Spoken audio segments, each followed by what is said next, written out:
everyone, this is Keith Scott from out in Sydney, Australia. I'm one of the voices of Bullwinkle J. Moose. It's time to watch Relentless and Unstoppable. And so give it up for your main hosts, Douglas Kelly and Andy McPhee.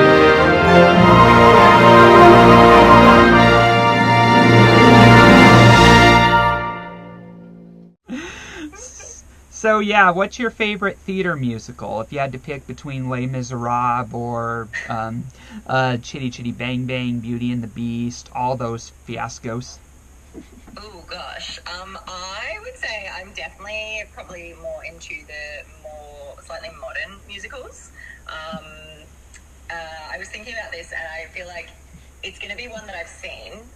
So I think it's either Wicked, because I've seen it like 3 times, including on Broadway, which I loved, or Jagged Little Pill. I think for me, Jagged Little Pill was just one of the most like incredible stories that I've seen in a musical, and it was just so real and so very raw. It really like stuck with me. I'm a musical theatre girly. I love all musical theatre. Like, I don't perform it, but I love watching it.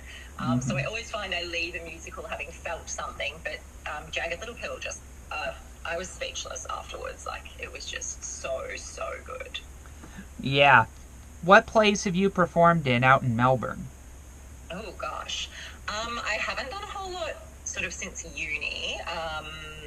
So yeah, at like university we had sort of the ones that we performed, so Aesop's Fables, and the Chekhov-inspired one, and also a little piece called Wrongful Life, which was very fun. And then sort of prior to that, when I was younger, I did like Oliver and Seussical, but I actually haven't done a theatre show in such a long time, and I really want to get back into it. So one of my goals for hopefully this year is to hopefully do a theatre show again, because I miss it. Yeah, I've heard that Australia has had a lot of good theater productions lately from like Middletown, I think it was, and then I think they did a King Lear production a few years back, and yeah, it's such an interesting thing here because the industry, like, we have a lot, but there's different like levels of theatre, and like the professional work is so tough to get, and then you've sort of got your like, you know, semi-professional ones, which is also really tough because you've got your people who are all on the cusp doing those ones, and then you've got your like your amateur theatre and then your community theatre, and then you've got all of your fringe, so all of your like independent work. So there's like a lot going on. I find theatre is one of the hardest ones to find auditions for. I feel like it's more about who you know with the theatre industry here, as opposed to sort of someone, you know, posts on a board and it's or on a Facebook page and is like, hey, we're auditioning for this, which I find happens more with like short film castings. Whereas theatre, it seems to be like, you know, are you plugged into the right people and do you know what's happening and do you know who's making work and that kind of thing. So definitely been an adjustment in that sense and trying to find that work. But the ones that I do find that I do get to audition for are very cool. I just love theatre. I haven't performed properly. I performed at my 30+1 birthday, but that was sort of the last time, and I definitely was like, oh yes, I want to be on stage again. Yeah, for sure. What's your favorite play that's ever been written? Oh, you've stumped me there. I don't know. Yeah. It's you like... can't see me, but I'm putting my thinking face on. I don't know. There's so many, and they all have like different strengths to them.